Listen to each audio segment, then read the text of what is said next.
ሰላም ጤና ይስጥልን የተወደዳችሁና የተከበራችሁ የቻናላችን ተከታታዮች እንደምን አላችሁ? የግንቦት 11 2018 እጅግ ወሳኝና አነጋጋሪ በተለይ በተለያዩ የዓለም ሀገራት ሆናችሁ ገንዘብን ወደ ሀገር ቤት ለመላክ ለምትቸገሩ እጅግ በጣም አስደሳች የሆነን መረጃ በዚህ ሰዓት ከእጄ ገብቶ ይዤላችሁ ቀርቤያለሁ።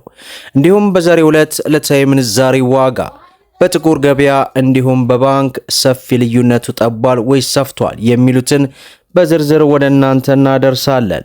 በሌላ በኩል ከቀረጥ ነፃን በተመለከተም ፍቃድ ስለመሰጠቱ አውቀናል። እነዚህን መረጃዎች እንግዲህ በዝርዝር አንድ ባንድ ወደ እናንተ የምናደርስ ይሆናል። ሁላችሁም ቪዲዮ ላይክ፣ ቻናሉን ሰብስክራይብ እያደረጋችሁ እስከ መጨረሻው ተከታተሉ። እንግዲህ ክቡራን ተመልካቾቼ ሁሉንም አንድ ባንድ በዝርዝር ወደ እናንተ የማደርስ ነው የሚሆነው። በቅድሚያም እንግዲህ በዛሬው ዕለት የኢትዮጵያ ጉምሩክ ኮሚሽን ከቀረጥ ነፃ ጋር በተያያዘ አዲስ መረጃ ተሰምቷል። የሱን በማስቀደም እንጀምር። የኢትዮጵያ ጉምሩክ ኮሚሽን የአገሪቱን የማምረት አቅም ለማሳደግና የንግድ ስርዓትን ለማቀላጠፍ ባለፉት 10 ወራት 329.2 ቢሊዮን ብር የሚገመት የቀረጥ ነፃ መብት ማበረታቻ መስጠቱን ገልጿል። ይህ ማበረታቻ የተሰጠው በግብርና፣ በማኒፋክቸሪንግ፣ በማዕድን፣ በቱሪዝምና በመሰረተ ልማት ዘርፎች ለተሰማሩ ባለሀብቶችና የልማት ድርጅቶች ነው። በተለይም በመንግስት እየተከናወኑ ለሚገኙ እንደ ኮሪደር ልማት ላሉ ሜጋ ፕሮጀክት፣ ለግብርና ግብዓቶችና ለኢንዱስትሪ ማሽነሪዎች የሚሰጥ የቀረጥ ነፃ መብት ሀገራዊ ፋይዳ የጎላ መሆኑ ተጠቅሷል። ይሁን እንጂ ይህንን መብት ያላግባብ ለመጠቀም በሞከሩ አካላት ላይ በተደረገ ቁጥጥር 1.7 ቢሊዮን ብር የሚገመት ሀብት ወደ ገቢ እንዲመለስ መደረጉም ተገልጿል። በዚህም ኮሚሽኑ ማበረታቻው ለታለመለት ዓላማ መዋሉን ለማረጋገጥ የቁጥጥር ስራውን አጠናክሮ እንደሚቀጥልም ያስታወቀ ሲሆን ለሀገራዊ የልማት ፕሮጀክትና ለኢንቨስትመንት 329 ቢሊዮን ብር የቀረጥ ነፃ መብቶች ማበረታቻ ሰጥቻለሁ ማለቱን በዚህ ሰዓት መግለጫው አስነብቦናል። በሌላው መረጃችን በተለያዩ የዓለም ሀገራት ያላችሁ ገንዘብን ወደ ሀገር ቤት ስለመላክ ለምትፈልጉ እጅግ በጣም መልካም የሆነ ዜና በዚህ ሰዓት ከእጄ ገብቷል። በአፍሪካ ታላላቅ የገንዘብ ዝውውር ከሚከናወንባቸውና በዓመት ከ5 ቢሊዮን ዶላር በላይ ገቢ የሚያስገኙ ሀገራት አንዷ የሆነችው ኢትዮጵያ ይህንን መሰል ዘመናዊ የክፍያ ስልቶች ማስፋፋት ወሳኝ መሆኑ ተመላክቷል። የኦሮሚያ ህብረት ሥራ ባንክ ከቴራፒ ኩባንያ ጋር የዓለም አቀፍ የሐዋላ አገልግሎት ማስጀመሩን በዚህ ሰዓት ይፋ አድርጓል።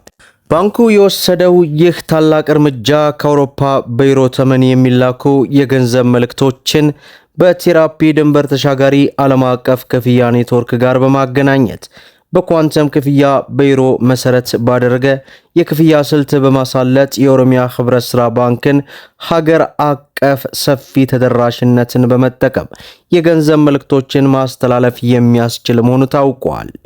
የኦሮሚያ ህብረት ሥራ ባንክ ዋና ስራ አስፈጻሚ አቶ ደርቤ አስፋው እንደገለጹት በዚህ ትብብር አማካኝነት ባንካችን እንደ መሪ ዲጂታል ባንክ ያለውን ሚና በማጠናከር ደህንነቱ የተጠበቀ ፈጣንና ሙሉ በሙሉ ህጋዊ የሆነ የሪሚስት አገልግሎት እያቀረበ ሲሆን የፋይናንስ አካታችነትን በመላው ሀገሪቱ አስተማማኝ የፋይናንስ መፍትሄዎችን ተደራሽነት እያሰፋ እንደሚገኝ ገልጸዋል። የቴራፒ ዋና ስራ አስፈጻሚ እንደተናገሩት የትብብር ለዲያስፖራው የገንዘብ መልእክት ፈጣንና የተሻለ አስተማማኝ ያለው መሰረተ ልማት እንደሚያቀርብ ሲናገሩ ወደ ሌሎች ዓለም አቀፍ መስመሮችም ሊሰፋ እንደሚችልም ተገልጿል። ይህ ድጋፍ የሚካሄድ ሲሆን ተቋሙ ይህ ፕሮጀክት የድንበር ተሻጋሪ የክፍያ መሰረተ ልማቶችን ለማዘመንና በታዳጊ ገበያ የፋይናንስ አካታችነትን ለማስፋት መሰረት እንደሚጥልም ታምነዋል። የኦሮሚያ ህብረት ሥራ ባንክ 223.48 ቢሊዮን ብር አጠቃላይ ሀብት ከ16 ሚሊዮን በላይ ደንበኞችና በመላው ሀገሪቱ ከ700 በላይ ቅርንጫፎች ያሉት በሀገሪቱ ከሚገኙ የግል ባንኮች ውስጥ አንዱ መሆኑም ይታወቃል። በሌላው መረጃችን በዛሬው ዕለታዊ ምንዛሬ ዋጋ በጥቁር ገበያ 1 የአሜሪካ ዶላር 186 ብር ከ45 ሳንቲም ሲመነዘር 100 የአሜሪካ ዶላር 18645 የኢትዮጵያ ብር እየተመነዘረ እንደሚገኝ ዌብሳይቱ አስነብቦናል። የካናዳ ዶላርን 129 ብር ከ95 ሳንቲም ሲመነዘር 100 የካናዳ ዶላር 12995 የኢትዮጵያ ብር በጥቁር ገበያ እየተመነዘረ ይገኛል። ሌላው ዩሮ ነው። በዛሬው ዕለት 1 ዩሮ 218 ብር ከ10 ሳንቲም ሲመነዘር 100 ዩሮ 21810 የኢትዮጵያ ብር በጥቁር ገበያ እየተመነዘረ ይገኛል። ዩናይትድ አረብ ኤምሬት የዱባይ ድርሃምን ስንመለከት 50 ብር ከ90 ሳንቲም ሲመነዘር 100 የዱባይ ድርሃም 5000 ከ90 ሳንቲም እየተመነዘረ ይውላል ማለት ነው።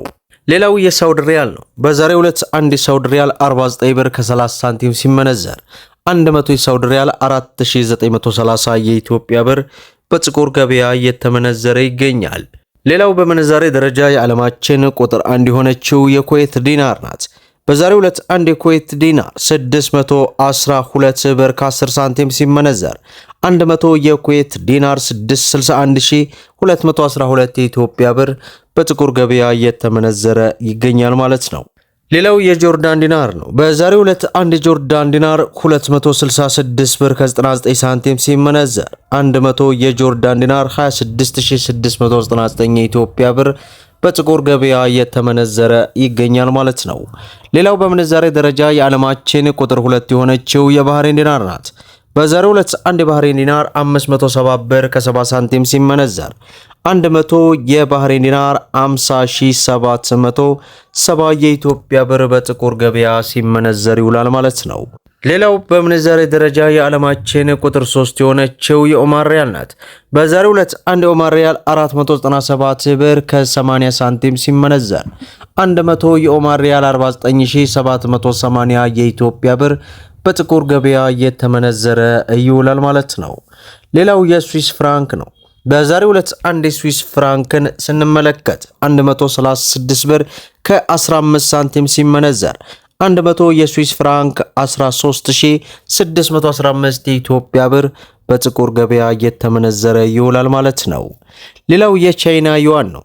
በዛሬው ዕለት አንድ የቻይና ዩዋን 25 ብር ከ20 ሳንቲም ሲመነዘር 100 የቻይና ዩዋን 2520 የኢትዮጵያ ብር በጥቁር ገበያ ሲመነዘር ይውላል ማለት ነው። ሌላው የእስራኤል ሽቅል ነው። በዛሬው ዕለት አንድ የእስራኤል ሽቅል 60 ብር ከ10 ሳንቲም ሲመነዘር 100 የእስራኤል ሽቅል 6000 ከ10 ሳንቲም እየተመነዘረ እንደሚውል እንግዲህ ዌብሳይቱ በዚህ ሰዓት ያስነበበንን መረጃ ወደ እናንተ አጠናክረን ይዘን ቀርበናል ማለት ነው። ሁላችሁም ቪዲዮውን ላይክ ሼር አድርጉት። እንዲሁም ለቻናላችን አዲስ ከሆናችሁ ሰብስክራይብ አድርጉት እያል እስከ ፍጻሜው ድረስ አብራችሁን ስለቆያችሁ ልባዊ ምስጋናችን እየሰጠን በሌላ ቪዲዮ እስከምንገናኝ ወሰላሙ አለይኩም ወራህመቱላሂ ወበረካቱሁ እንላለን።